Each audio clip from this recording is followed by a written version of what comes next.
I'm back today with my DJI Mini 4 Pro, and one of the awesome features that was brought to this drone from its predecessor, the Mini 3 Pro, is the ability to shoot hyperlapse.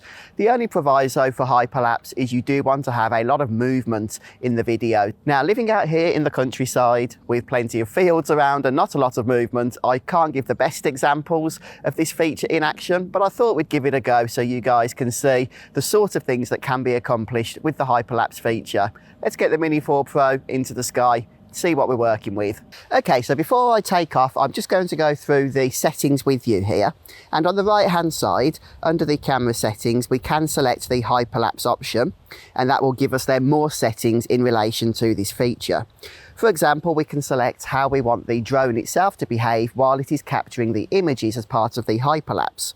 And some of the more popular options include the circle, which is effectively a large orbit around a specific subject, the course lock, which is probably what I'll be using today, and that means the drone you'll set the heading before you start the hyperlapse by simply facing the drone in the direction that you want it to fly in, and it will follow that course at the speed that you set. And then there is the waypoint option, and this will allow you to plot the course on the map before the hyperlapse shooting session begins.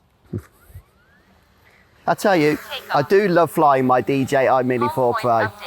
Let's go ahead now. We've got a lovely blue sky today, a little bit of cloud, which might actually help us with our hyperlapse. So let's see what we can do. So as I say, there's not a whole lot of movement around these parts, which is kind of sad because for a hyperlapse, that would be what you would prefer. However, we do have some clouds against a nice blue sky, which should give us a pretty decent effect depending on how quickly those clouds are moving.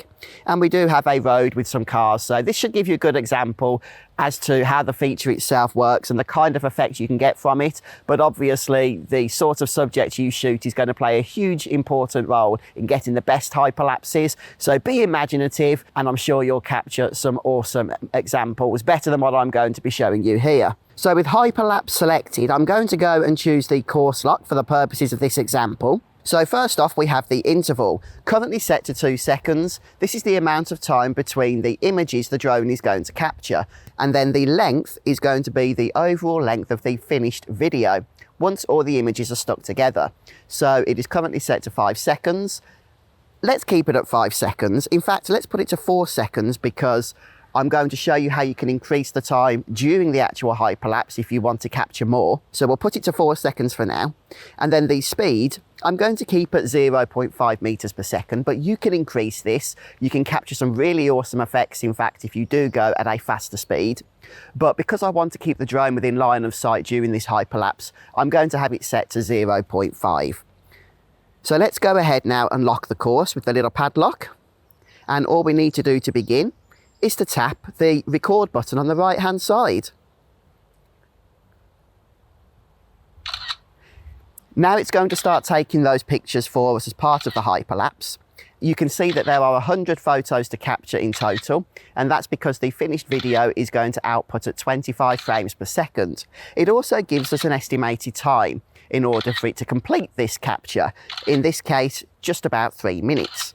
So I mentioned that you can increase the amount of time the finished video will play for, and to do that we simply tap the +1 second option as the drone is capturing the shots. So if I just tap that now, the video length has been increased by 1 second, and that means that the capture time right now is going to be increased by about another 50 seconds. So all there is for us to do is to wait for this to complete, and hopefully then the drone will give us a pretty awesome shot.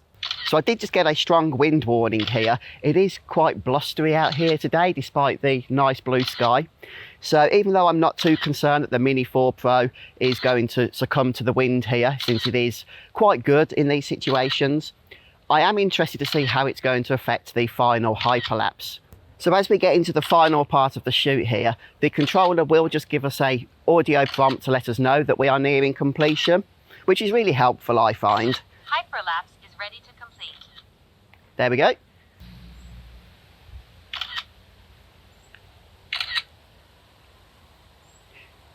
Right, so the hyperlapse is now finished. It is creating the video for us. Whilst it is doing that, it will only take a few seconds.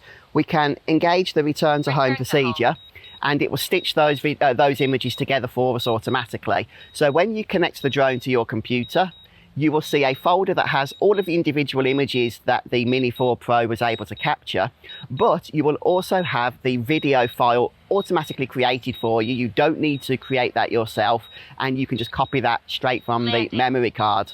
Landing. Okay, now that we're safely back, let's take a look at the finished result.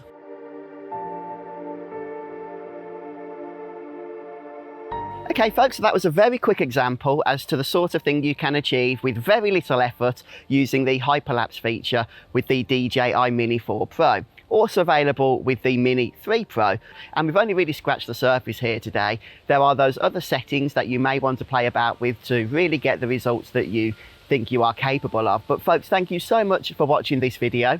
I hope you've enjoyed it, and I'll see you next time.